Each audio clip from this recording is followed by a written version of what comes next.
2025년 표 한번 따라서 하도록 하겠습니다. 깊은 데로 가라. 아멘. 올해 깊은 데로 갈 수 있는 저와 여러분이 꼭 되기를 간절히 바랍니다. 저번 시간에 이어서 계속 같은 말씀을 제가 본문으로 삼았습니다. 송구 영신 예배 때 정신이 해롱해롱해가지고 잘 못 들었을 것 같으니까 제가 잠깐 요약을 해드리겠습니다. 혹시 송구 영신 예배에 참석하지 않으신 분들은 유튜브에 들어가셔서 꼭 송구 영신 예배 드린 것을 보고 또 오늘 말씀을 이렇게 정리하면 아주 좋습니다. 예수님께서 시몬 베드로를 부르시는 장면이 오늘 우리가 읽은 장면입니다. 예수님께서 시몬을 부르실 때 어떻게 했습니까?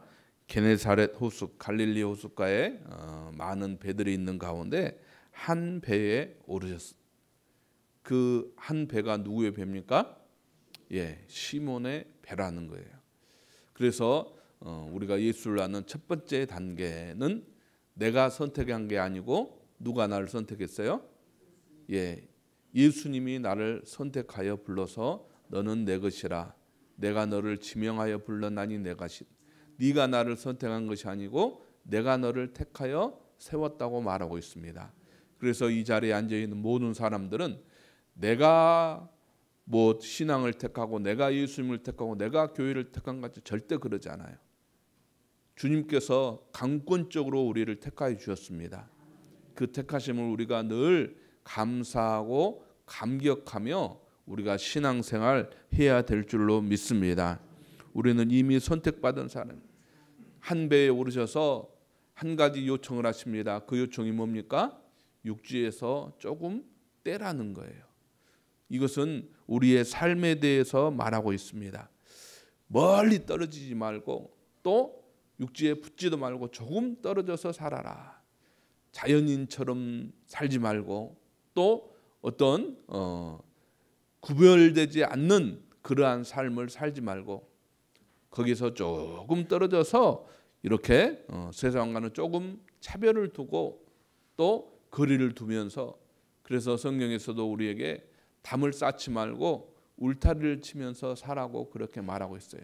우리는 세상과 담 쌓고 사는 사람이 아닙니다. 세상 속에서 함께 살아야 되는 사람이에요. 그 안에서 내가 나의 울타리를 칠 수 있는 사람이 되어야 한다는 것입니다. 그리고 그들에게 말합니다. 깊은 데로 가라. 그들의 현실은 어떻습니까? 오늘 우리가 읽은 말씀대로 선생님 우리들이 밤이 새도록 수고하였지만 잡은 것이 없습니다. 그것이 우리의 현실이더란 그것이 시몬 베드로의 현실이더라 하는 것입니다. 무엇인가를 하기 위해서 밤이 새도록 열심히 수고는 해요. 열심히 수고는 해. 그런데 잡은 것이 없더라는 것입니다. 열심히 무엇인가를 수고를 하는데 잡은 것이 없어요. 그러면 성경은 그것을 무엇이라고 그러냐? 헛수고라고 그래요. 헛수고. 헛수고 가운데 여러 수고가 있는데 여호와께서 성을 지키지 않으면 지키는 자의 수고가 헛되고 여호와께서 집을 세우지 않으면 세우는 사람의 수고가 헛되다. 그래서 그것은 내가 세우는 것이 아니고 내가 지키는 것이 아니고 누가 해줘야 돼요? 하나님이 해주셔야 되는 것들이에요. 우리는 하나님이 해주셔야 되는 것들을 내가 하려고 얼마나 수고하며 사는지 몰라요.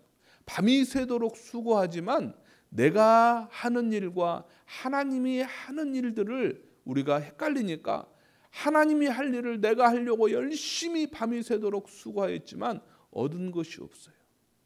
그때 예수님께서 깊은 데로 한번 가봐라. 그것은 무엇을 의미하고 있습니까? 너의 능력대로 살지 말아라. 너의 경험대로 살지 말아라. 너의 지식대로 살지 말아라.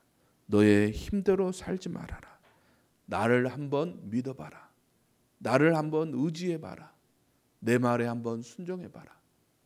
우리는 베드로처럼 나의 경험을 의지하며 살려고 그래요.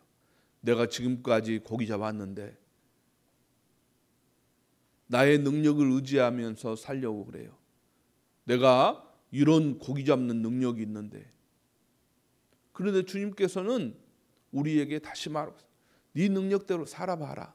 네 경험대로 살아봐라. 잡은 것이 있니? 잡은 것이 없다.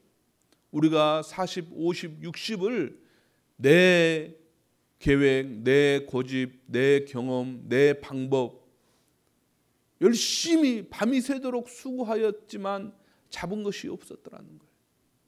올 한 해는 반드시 내 경험을 의지하지 않고 내 방법을 의지하지 않고 그것을 하나님에게 맡겨보며 올 한 해를 여러분 꼭 살아보기를 간절히 바랍니다. 그것이 깊은 데로 가라는 의미예요.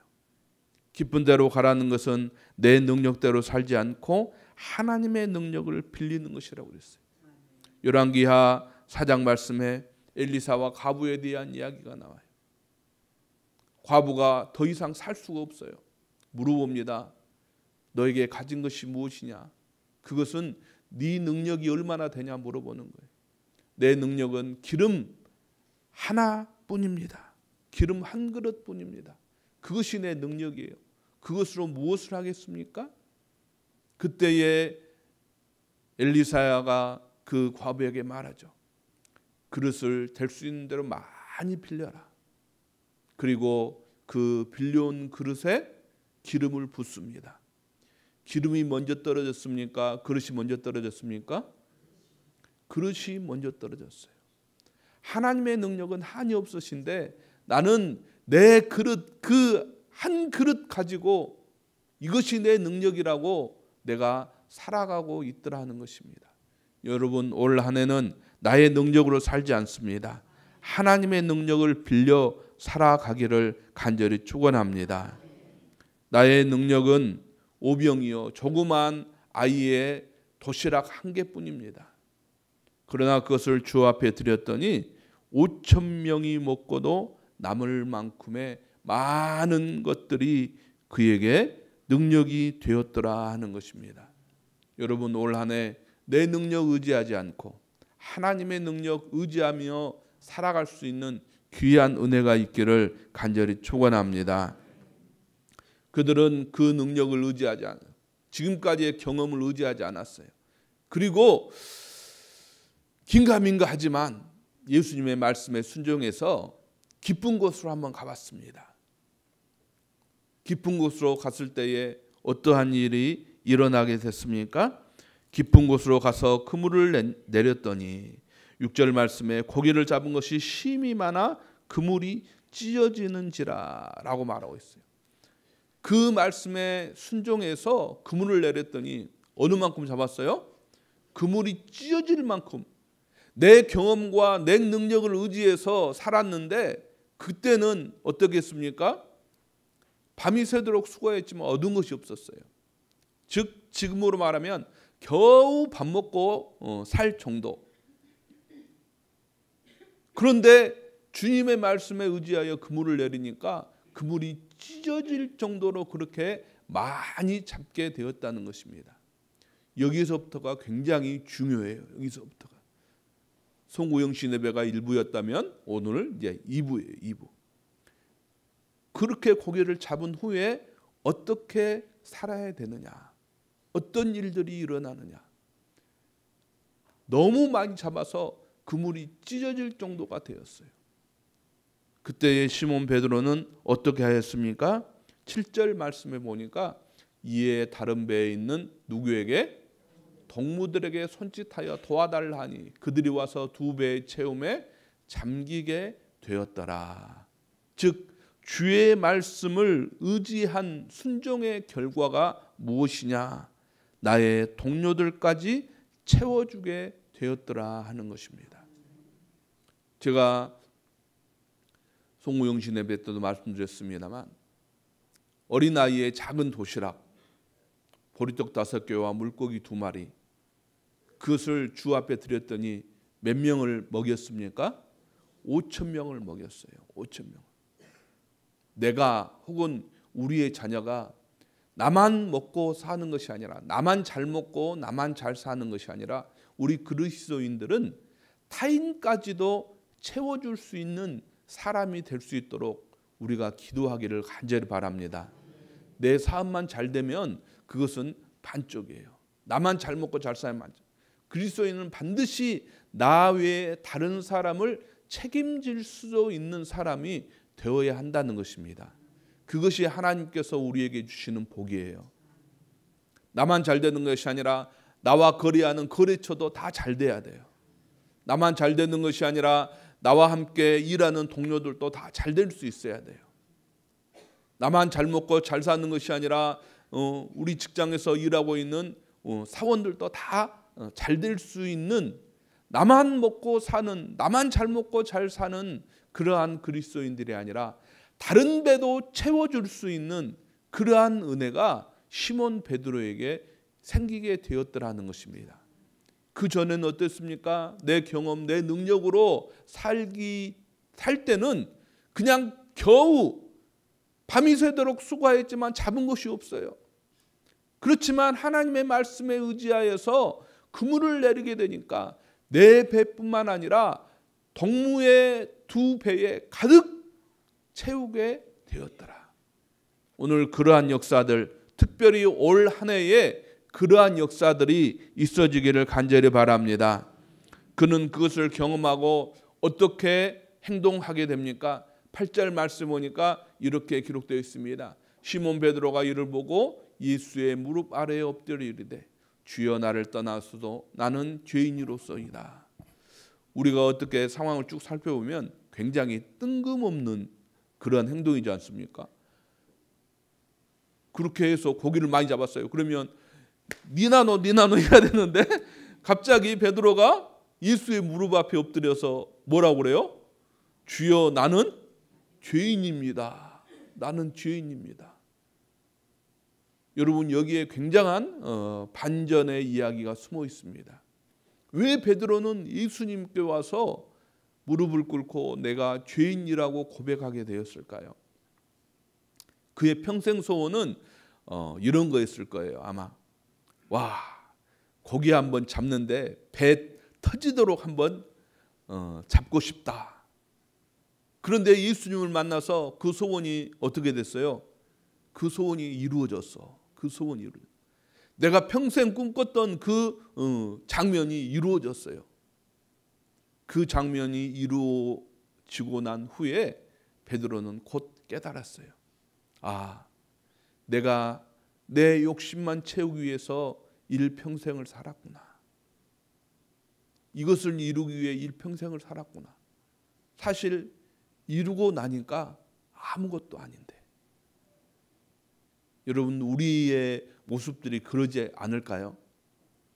여러분에게도 아마 평생 이루고 싶은 어떤 소원들이 있었을 거예요. 그것을 다 이루고 난 사람, 와, 이거 다 이뤘으니까 엄청 좋다 라고 생각할 수 있지만 사실 그것을 이루고 난 후에 사람들은 그렇지 않더라는 거예요. 저는 이 교회 건축을 하면서 정말 건축을 하고 하늘을 날아갈 것 같았어요. 그런데 건축을 끝나고 입당 예배를 드리고 그 후에 번아웃 증후군이라고 하는 번아웃 증후군에 빠졌어요. 아무것도 하기 싫어.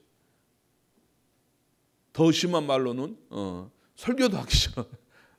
막 죽고만 싶은 그런, 저녁에 눈을 감으면 그냥 하얗게 잠을 못 자고 그러한 게 한 달, 두 달 견딜 수가 없어요. 아마 여러분도 내가 이루었던 꿈을 이루고 난 후에 그러한 현상들을 경험해 보신 분도 있을 거예요.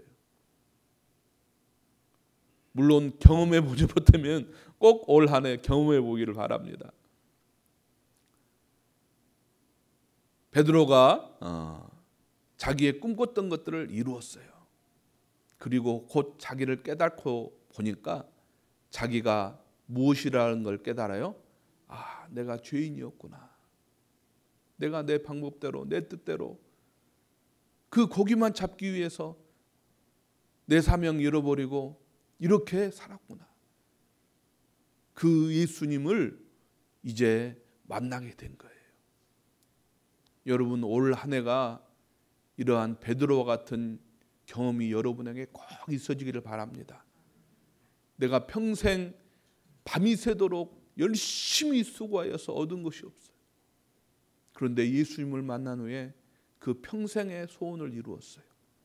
그리고 나서 그는 곧 자신을 깨닫게 됩니다. 자신을 돌아보게 됩니다. 나의 뜻대로만 살았구나. 나의 방법대로만 살았구나. 지금 말로 바꾸어 말하면 돈만 바라보고 살았구나. 그것을 그는 회개하게 되었다는 거예요. 그리고 그의 회개가 어떠한 영향을 끼치게 됩니까? 9절 10절 말씀에 보니까 이렇게 기록이 되어 있습니다. 이는 자기 및 자기와 함께 있는 모든 사람이 고기 잡힌 것으로 말미암아 놀라고 세베대의 아들로서 시몬의 도급자인 야고보와 요한도 놀랐음이라 라고 말하고 있어요. 이것은 무엇을 의미하고 있습니까? 나의 회개가, 나의 돌이킴이, 나의 성공이 나뿐만 아니라 내 주변의 동업자들에게도 선한 영향을 끼치게 되었더라는 것입니다. 이건 반드시 그리스도인들이 기억해야 할 것이에요. 나의 동료들에게 내가 선한 영향력을 끼치고 있는가? 아니면 악한 영향력을 끼치고 있는가? 우리가 수요일 날 말씀을 이렇게 나누었습니다. 또 금요일 날 말씀을 나누었어요. 해산하는 수고를 할 때에 좋은 것으로 열심히 있는 사람이 있고 악한 것으로 열심히 있는 사람이 있어요. 우리가 사회에서 여러 생활을 할 때에 내가 그리스도인으로서 선한 영향력을 끼치는 사람이 있고 악한 영향력을 끼치는 사람이 분명히 있다는 거예요. 내가 교회 다닌다는 것에 대해서 깜짝 놀라는 사람이 있고 그래 네가 교회 다닌 것 같더라 그렇게 인정받는 사람이 있어요. 올 한 해 우리가 내 주변의 사람들에게 선한 영향력을 끼칠 수 있는 그러한 복된 한 해가 꼭 되기를 간절히 바랍니다. 베드로의 그러한 회개와 베드로의 어떻게 보면 성공으로 말미암아 자기뿐만 아니라 주변 동료들까지 다 채우고 그가 돌이키고 나니까 많은 동업자들에게 선한 영향력을 끼치는 사람이 되었어요. 여러분, 깊은 데로 가라는 것은 무엇입니까? 올 한 해 하나님께서 우리와 함께 하셔서 내 주변에 있는 사람들에게 선한 영향력을 끼칠 수 있는, 내가 예수를 믿어라, 교회를 다녀라, 어쩌라 말하지 않아도 그 주변의 사람들이 선한 영향력을 끼칠 수 있는, 우리가 작년에 번성하리로다 하는 주제를 가지고 말씀을 나누었어요. 이삭을 쫓아냈던 사람들이 나중에 이삭에게 와서 뭐라고 그럽니까? 하나님이 너와 함께 있는 것을 내가 보았다. 너가 하나님께 참 복받은 사람이구나. 그가 뭐라 하지 않아도 그 주변의 사람들이 다 하나님께 복받은 것을 인정해 주는 거예요. 올해 여러분에게 그러한 은혜와 그러한 복이 꼭 임하기를 간절히 바랍니다.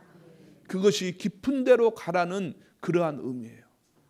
내가 깊은 데로 가면 내 주변의 사람들에게 선한 영향력을 끼칠 수 있습니다. 얕은 곳에만 첨벙첨벙 놀면 절대로 선한 영향력을 끼칠 수 없어요. 내가 더 믿음의 깊은 곳, 신앙의 깊은 곳으로 갈 때 내 주변의 많은 사람들에게 선한 영향력을 끼칠 수 있는 사람이 될 줄로 믿습니다. 그리고 나서 그는 새로운 사명을 부여받게 됩니다. 11절 말씀에 뭐라고 기록되어 있습니다. 함께 읽도록 하겠습니다. 그들이 베드로를 육지에 대고 모든 것을 버려두고 예수를 따르니라. 아멘. 이것이 최종적인 결론이에요. 자, 예수님께서 베드로에게 무엇이라고 말씀하십니까? 너는 깊은 데로 가라. 깊은 데로 간 그 의미가 무엇이냐? 그것은 바로 나를 따르라는 거예요. 즉 결론까지 말하면 깊은 데로 가라는 말씀은 예수를 따르라는 말이에요. 여러분, 올 한 해 우리가 내가 지금까지 의지했던 것, 내가 지금까지 경험했던 것, 내가 지금까지 붙잡고 있었던 것, 그 모든 것을 다 버려두고, 그 모든 것을 다 버려두고 올 한 해만큼은 누구를 따르는? 예수를 가장 먼저 따라보는, 하나님 말씀에 순종하고 예수님 말씀에 순종했던 그 베드로처럼 깊은 데로 가라는 의미가 어떤 의미라고요? 예수를 따르라는 의미예요. 올 한 해 예수를 한번 따라보기를 바랍니다. 예수를 따르는 길은 어떤 길이느냐? 모든 것을 버려두고, 저라도 말로 땡겨불고, 저라도 말로 땡겨불고, 내 지금까지의 경험, 내가 지금까지 갖고 있던 능력, 내 고집, 내 어떤 습관, 내 어떤 관습, 나 지금까지 버티게 했던 것, 내가 지금까지 좋아했던 것, 내가 지금까지 사랑했던 것, 내가 지금까지 버릴 수 없었던 것, 내가 지금까지 포기할 수 없었던 것. 아유, 교회 다니면 이것도 포기해야 되고, 신앙생활을 하면 이것도 버려야 되고, 이것도 이것 할 수 없어. 그것 가지고는 절대로 깊은 곳으로 갈 수 없습니다. 그것 가지고는 절대 깊은 데로 갈 수 없어요. 모든 것을 버려두면 깊은 데로 갈 수 있습니다. 깊은 데로 간다는 것은 예수를 따르는 길이에요. 올 한 해 모든 것 버려두고, 나의 고집, 나의 경험, 나의 능력, 나의 모든 것 다 버려두고 올 한 해만큼은 예수님을 따르면 여러분의 성공도 반드시 이룰 거예요. 여러분의 소원도 이룰 것입니다. 여러분이 하고자 하는 평생 꿈꾸었던 것들 내가 하지 않고 순종하면 주님께서 이루어 주실 것입니다. 그것을 이루신 후에 나를 발견하, 내가 모든 것을 버려두고 올 한 해 예수님을 따라서 깊은 곳으로 갔더니 주님께서 나에게 이렇게 채워주셨구나 하는 놀라운 간증들이 올 한 해 여러분의 가정에, 여러분의 사업장에, 여러분 직장에, 여러분의 자녀에게 꼭 이루어지는 복된 한 해가 되기를 간절히 축원합니다. 다 함께 기도하도록 하겠습니다. 사랑의 하나님 아버지, 감사합니다. 지금까지 내가 붙잡고 살아온 것들, 어떻게 하면 고기를 많이 잡을까? 밤이 맞도록 수고하여 잡지 못하고 힘들었던 나날들을 돌아봅니다. 하나님, 올 한 해 깊은 데로 가라는 말씀에 순종하여 모든 걸 버려두고 예수를 따르는 복된 한 해 되게 하여 주옵소서. 나의 능력, 나의